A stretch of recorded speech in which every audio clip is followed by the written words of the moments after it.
Dangerous Assignment, starring Brian Donlevy as Steve Mitchell.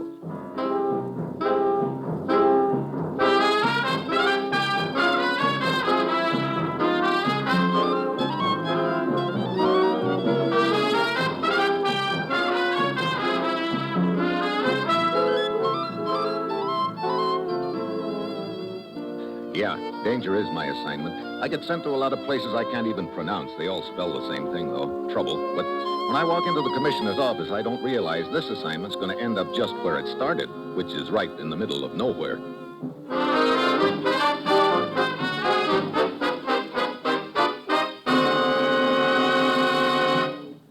Morning, Commissioner. Steve?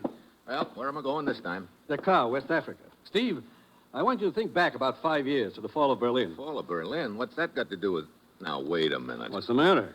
Commissioner, I'm a pretty patient guy. You send me out on a lot of wild goose chases, and I never say a word. But if you think I'm going to go looking for that guy again... Did I mention any names, You Steve? don't have to. Look, from the best available evidence, when that chancellery in Berlin was burned, the top dog died.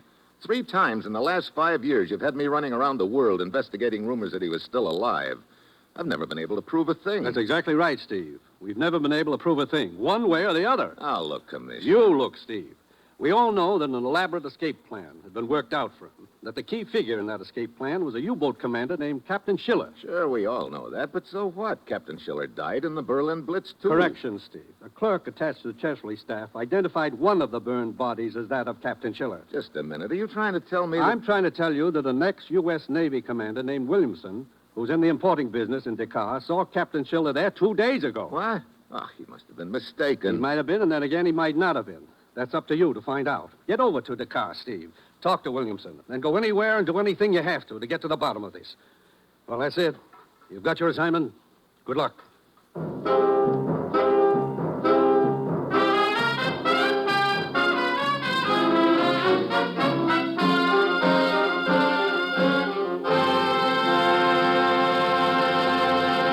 The National Broadcasting Company is presenting Dangerous Assignment, starring Brian Donlevy as Steve Mitchell, colorful, two-fisted government agent. At all those places of the world where danger and intrigue walk hand in hand, there you will find Steve Mitchell on another Dangerous Assignment.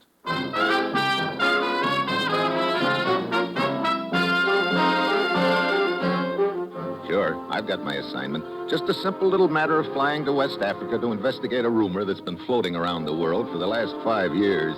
A rumor nobody's ever been able to prove or disprove. I get all the cinches. It's Monday when my plane lands in Dakar, and I head for the West African Exporting Company in Williamson.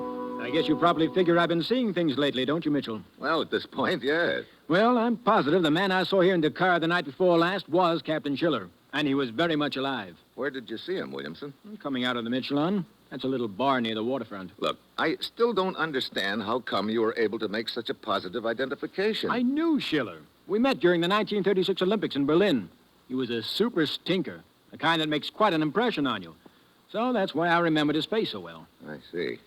Well, okay, I'm going to phone the commissioner and ask him to check up on the German clerk who identified Captain Shiller as being dead. Then I want you to show me this bar where you spotted him.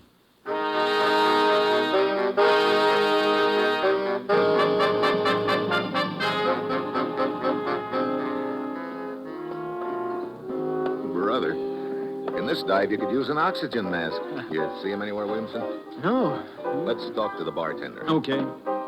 Oui, monsieur. Did you ever see the man in this picture before, bartender? Let me see it. But of course, monsieur. You happen to know his name? Oui, Captain Strom. Strum? He commands a small freighter. He comes to Dakar 2 or 3 times a year. Always he spends much money. I see. How long has he been in town this trip? For several days, monsieur. Even now, his freighter is loading, ready to depart. Okay, thanks. Come on, Williamson. Let's mosey down to the waterfront and take a look, huh?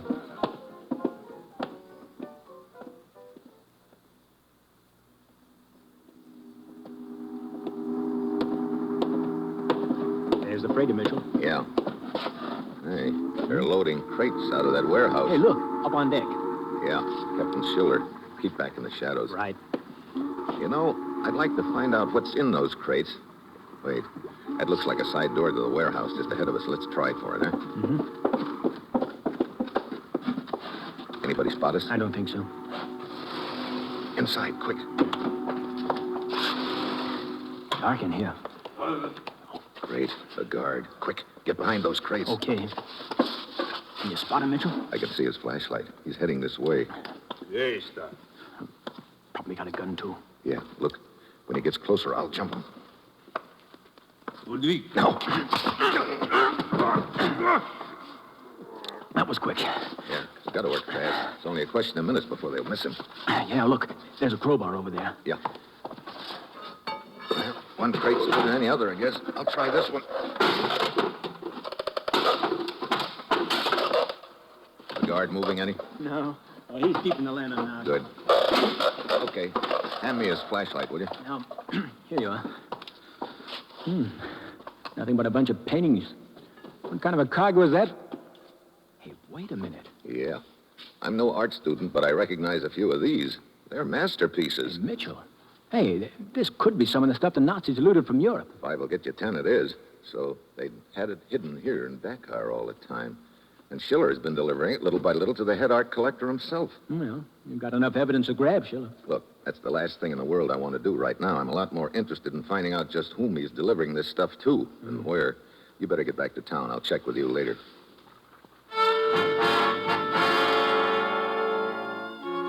Williamson leaves, and I start for the freighter, but just as I get up to it, a figure starts down the gangway. Captain Shiller. I duck back into the shadows. He steps onto the pier and starts in my direction. I flatten myself against the wall of the warehouse. He keeps coming. Then, when he's about 10 feet away, Shiller grabs at his stomach and crumples onto the pier. The shots came from my left, and I can hear someone running along the pier. I take off after him, but my foot hits a cleat, and I go sprawling. By the time I get to my feet, it's too late. The killer's disappeared. Suddenly, I hear a chain rattle. The freighter. They're hauling in the gangplank and getting underway. This is just great. I've got to find out where that freighter's heading for, but how? Then I remember the unconscious guard in the warehouse. I head for the door, but just as I get there, it opens, and out he comes. Hey, remember me? Hey, where's that freighter going? Get away from me. Okay, suppose you try that wall on for size. Come on, open up. Where's that freighter heading? I will not tell you. Okay, take another bounce.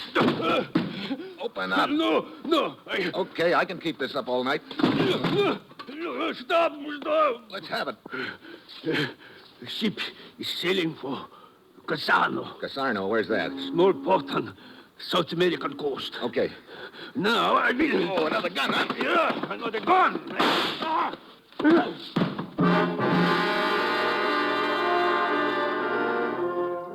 The guard slowly sags to the pier. Trying to plug me, he'd done likewise to himself, so now at least he won't be able to get word to that freighter that I know where it's heading. I put in a call to the local police, and they come and haul the 2 bodies away. And an hour later, I'm standing in the morgue with a gent named Inspector Beauvais viewing the remains of the late Captain Shiller. So all this time, the world has believed this man perished in a bomb shelter under the German Chancellery in Berlin 5 years ago. At any rate, he is dead now, and we have seen all we can see here in the morgue. I will slide the drawer shut. There. One moment, please. Huh? Looks like we've got a visitor, Beauvais. I would like to view the body, if I may. I did not hear you come in, mademoiselle. I did not wish to disturb you, gentlemen. You are perhaps aware that the morgue is not on the list of sites for tourists to visit here in Dakar. One must have credentials. Here are mine. Lisa Hessler. Yeah? Trans-European News Agency? You are a correspondent? As you see. Look, Beauvais, maybe we'd all better go back to your office and talk this thing I'm over. sorry, but I have a right to see the body. Since when is the murder of a freighter skipper named Captain Strom news? Please be kind enough to step aside. But- Inspector, do you wish to be put on record as having refused an accredited newspaper correspondent the right to view a body in some more? I am sorry, Monsieur Mitchell, but she is within her rights. Okay, take a look, lady. Thank you. Are you quite certain, gentlemen? Certain of what? Certain that this dead man is Captain Shiller. What? According to his papers, this guy's name is Strom. Yeah, I know. But I'm inclined to think, as you also apparently are, that this man is Shiller. Oh? Mind telling us why you're interested in him? I've made a career of him. What do you mean? For 5 years, I've been trying to track him down. You see, I've always been convinced that Shiller did not die in that burning bomb shelter under the Chancellery in Berlin. I felt if I could find him alive, he might lead me to someone else who might not have died in that fire. Sounds like you're dealing in a lot of mites, Lisa. Perhaps.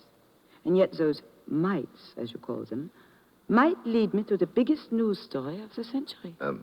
Well, what does your editor think about all this? Now, unfortunately, he thinks I'm slightly crazy. Threatens to fire me unless I give up this idea and return to Europe. I see. Well, you gotta admit, the idea is pretty fantastic. Is it, Mr. Mitchell? Look, figure it this way. Even if this guy is Captain Shiller, he's dead. You can't get any information or leads out of him. Where does that leave you? Unfortunately, at the end of the line. My editor would not even print a story about this unless I could find something further. That's what I mean. 5 years of chasing a shadow.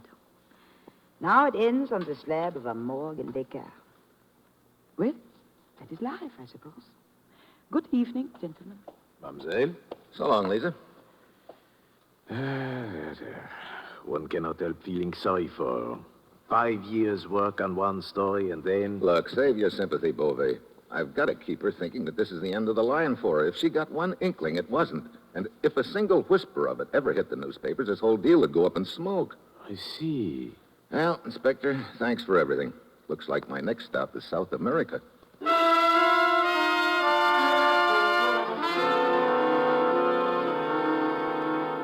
So the next morning I get aboard the plane. I sit there as we take off, patting myself on the back for getting Lisa Hessler off the trail.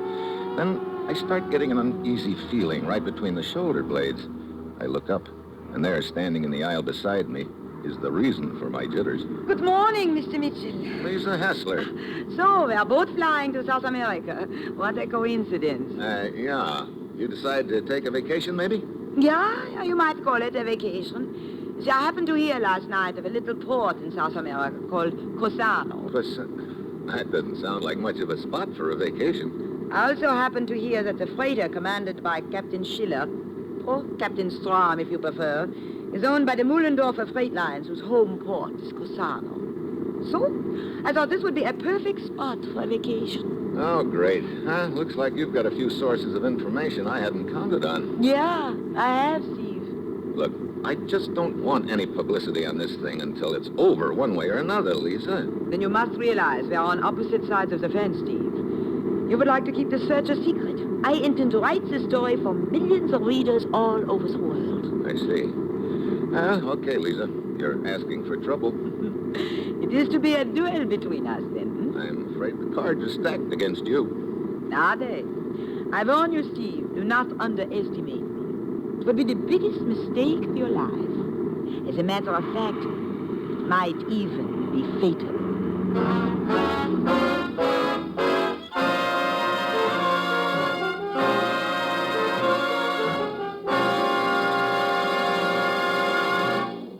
You are listening to Dangerous Assignment, starring Brian Donlevy as Steve Mitchell.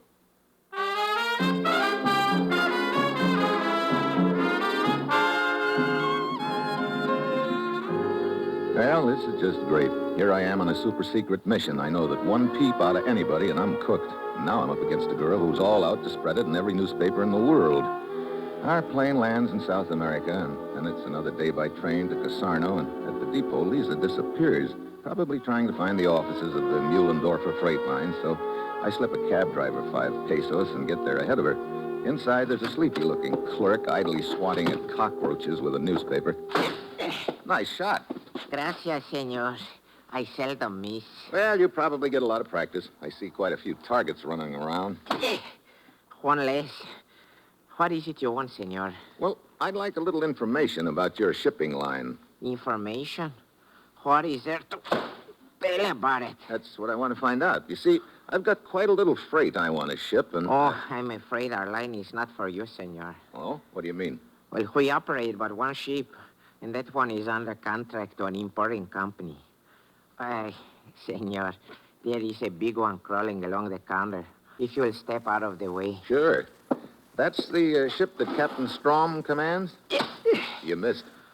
You are crowding me, senor. Sorry. When will the ship be in? Quien sabe, who knows? I'm sorry, I cannot help you, senor. I see. Okay. Well, keep 'em flying, Buster. But cockroaches do not fly, senor. Oh, Steve. Well, hello, Lisa. So, you beat me here. Yeah, but it didn't do me much good. Clerk seems to be specializing in knowing nothing about anything. Well, since you have told me what you found out, I tell you what I found out. I've been at the waterfront and learned the ship is expected the morning after tomorrow. Oh? Say, you're being pretty obliging all of a sudden, aren't you, Lisa? Well, let us just say I would like to beat you in a fair fight, Steve. Okay, let's just say that. In that case, I'll probably see you down at the docks the morning after tomorrow. You may count on it, Steve.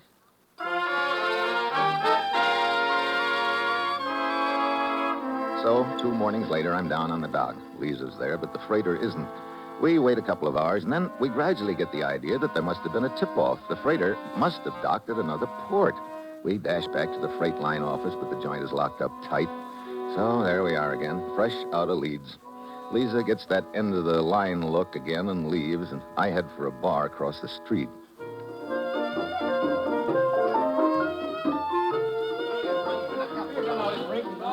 Ships which do not arrive when they should. This can be quite annoying. Huh? Who are you? Lieutenant Segura of the military. May I sit at your table? Why, yeah. You are Senor Mitchell, no? I'm Senor Mitchell, yes. How'd you know? Your commissioner traced you here from Dakar. He spoke to me over the telephone. He would like for you to telephone him. Oh, yeah, I suppose he would like a report, but at this point, all I can report is that I've been on a wild goose chase and I'm beat. Hey, wait a minute. You mentioned something about ships not arriving? You see, senor, I also was very anxious that the freighter should arrive. You see, Senor Mitchell, I do not believe this is such a wild goose chase as you think. What do you mean? For some time, I have been convinced that my country unlonely entertains some unwelcome guest. Oh?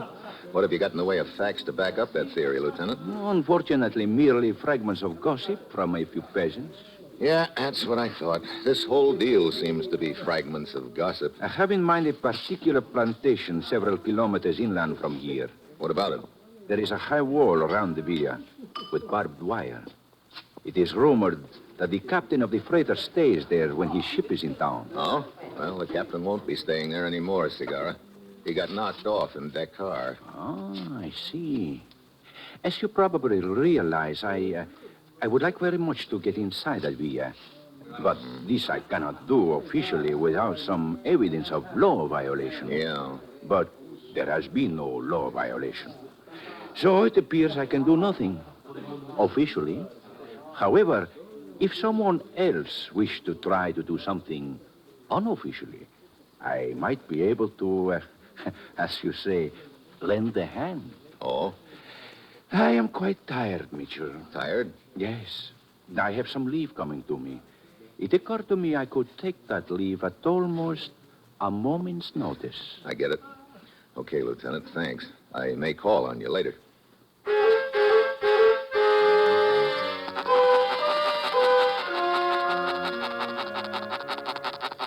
Take a telephone, Steve. I've been trying to get in touch with you. Wait a minute, Commissioner. I can hardly hear you. Jiggle the phone or something, will you?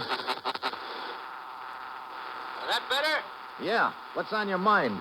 I said I'm glad you telephoned, Steve. I've been trying to get in touch with you. Oh, what's the matter? When you called me from Dakar, you wanted the name of the clerk who claimed Captain Shiller died during the fall of Berlin? That's right. The one who identified a burned body as that of Captain Shiller. The clerk lied, Commissioner, and I figured you might have one of our agents in Europe run him down and question him. We can't find the clerk anywhere, Steve. But it's a her, not a him. Oh? Name's Lisa Nesvig. She married a Nazi colonel who was killed at Stalingrad. After the war, she dropped out of sight. Lisa Nasvig? Hey, wait a minute. Her maiden name wouldn't by any chance be Lisa Hessler, would it? Why, yes, Steve. How did you know? Skip it. I'll call you later.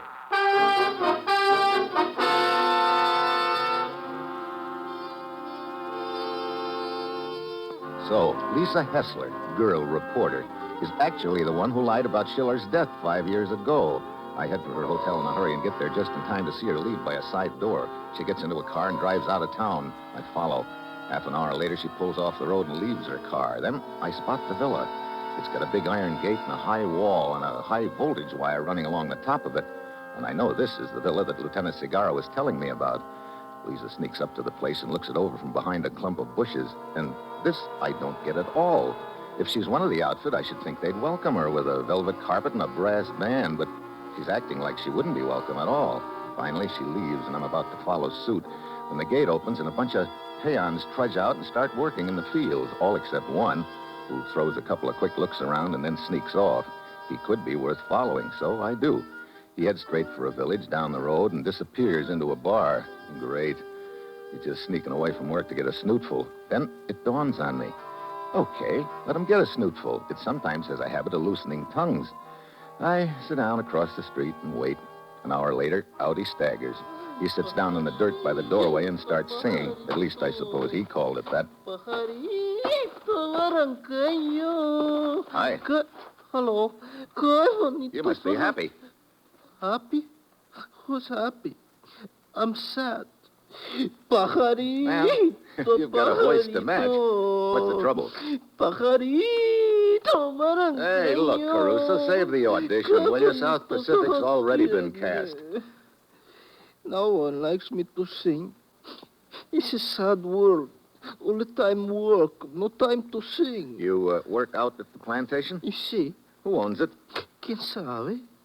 We never go near the villa. Oh, you've been ordered to stay away, maybe? See, no one likes me. Did you ever see any of the people who live in the villa? See, 3 men. One of them dressed like a sailor. But he don't come there for a long time. That'd be Shiller. Who else? A tall man, and one not so tall. Yeah?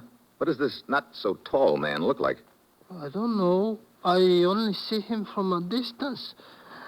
I think maybe he's a little bit crazy. Huh? He stands on a balcony and he makes speeches to himself. I see. You know, I think maybe I talk too much. I think maybe I better sing. Pajarito. You already have, Buster. And thanks. I go into the bar, find a phone booth, and call Lieutenant Segarra. Yes, Mitchell. What is it? You told me you could go on leave at a moment's notice. The moment is now. Very well. Where? The villa outside the city. I'll be there as soon as I can. I go outside, but the peon has stopped singing. I bend over and raise his sombrero. Then I see why. You can't very well carry a tune when your throat's been cut. Now I know I've got to move fast. I head for the villa again. It's almost dark when I get there. I roost in a clump of bushes near the wall, wondering how I'm going to get in without being electrocuted. Then I hear the sound of engines. I peek out of the bushes. 5 trucks are pulling up to the front gate. They're probably bringing those crates from wherever the freight are docked. Suddenly, it hits me. This is my big chance. The driver in the lead truck gets out and goes up to the gate, and I slip up to the last truck in the line. Before the driver can move, I nail him with a left, slip on his coat and cap, and slide in behind the wheel.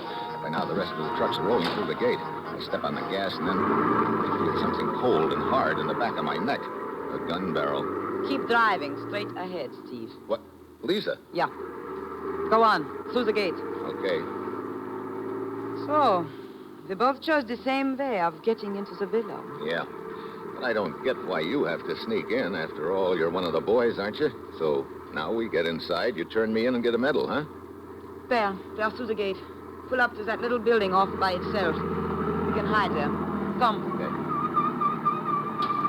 Look, I still don't get this, Lisa. You must be in pretty solid with these boys. Why the hide-and-seek act? In solid. That is very funny, Steve. If there were more time, I would laugh. Oh, here we are. Inside. Hey, looks like a bunker of some kind or a bomb shelter. Yeah, it is. I recognize the design, Steve. It is identical with the bomb shelter under the Chancellery in Berlin. Now, would you mind telling me just what this is all about? You're not just Lisa Hessler, girl reporter. You were the one who claimed that Shiller was killed in Berlin. Yeah.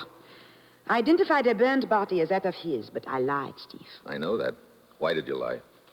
My father, a naval commander, was murdered by Captain Shiller on direct orders of the leader himself. I knew the burned body was not that of Shiller, that the 2 of them must have escaped. I thought I would have a better chance of finding and killing both of them if they believed the world thought them dead. So you're the one who killed Shiller in Dakar, huh? Now I am to have the honor of killing one more. The man I'm convinced is in the villa. Hey, What are you going to do with that grenade? They're going outside, Steve. Look. I mean business. Move. Okay. Lisa, give this thing up. Let me handle it. Sorry. Don't you know that you're liable to get killed trying to pull a deal like this? Do you think that matters to me now? Here, into these bushes near the wall. There. It's far enough. This will be a convenient place for you to remain hidden. No, keep your back to me. Remain hidden. Hey, what? Oh. Goodbye, Steve.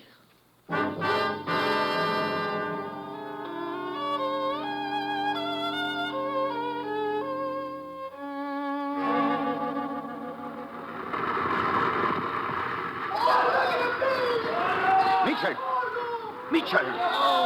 Mitchell!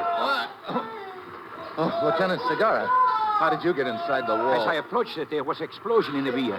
It must have shorted out the high voltage wire. I was able to climb the wall. Explosion? Hey, the villa's on fire. So that's what Lisa did with that grenade. Mitchell, look! 2 men running out of the villa. They're heading for the bomb shelter. Yeah, I recognize the tall one. He was a member of the German High Command. How about the shorter one? I can't tell from this distance. He's got that hat pulled down over his face. Come on, we got to find out. Wait. Look, the girl. It's Lisa, slipping into the bomb shelter from the other side. That must have been her plan to set the villa on fire, knowing they'd head for that bomb shelter. The 2 men are inside the shelter now. Come on, we've got to get there before anything happens. Mitchell, that shorter man. Do you think it is really... I don't know. Get down, Segarra. Mitchell, that explosion. It was in the bomb shelter. Yeah, come on. Flames are coming out of it. I'm going in. Be careful now. Powder smoke. Yeah, this way. It's clearing out a little. Hey, you could... Mitchell. Yeah. 3 bodies, badly burned. Look, a charred fragment of a dress. Yeah, that one's Lisa. The tall guy's over there. That leaves just one more, the shorter man, right here. Yes. Well, how do you think? Not enough left to identify. What do you think it might be? I don't know. I guess we'll never know now. Mitchell, maybe he wasn't here at all. Maybe he really was killed in Berlin. Maybe. But if he was here, how could he have escaped? 3 people came in here, and now we see 3 bodies. Well, there could have been a guard in here, and there could be a trap door under all that wreckage. But it does not sound possible. No? Look around you, Segarra. What do you mean? This bomb shelter, it's an exact replica of the one in Berlin where he was supposed to have been killed before. There was an explosion and a fire there, too. In other words, this is the same identical setup as before. But Lisa must have been sure she had her men when she blew herself up. Yeah. She also could have been in on the gag all along and be willing to sacrifice herself to keep the big boy operating. This whole thing could have been just a setup, Segarra. See, but maybe... Yeah, doing a lot of maybeing, Lieutenant. Just don't forget the biggest maybe of all. What is that? If he did it before, maybe he's done it again.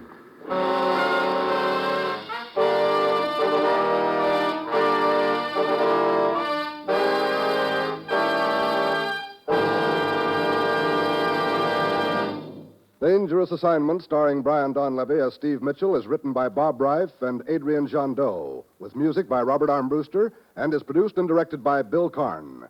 Be with us again next week at this time when Brian Donlevy, starring in the role of Steve Mitchell, will embark on another Dangerous Assignment.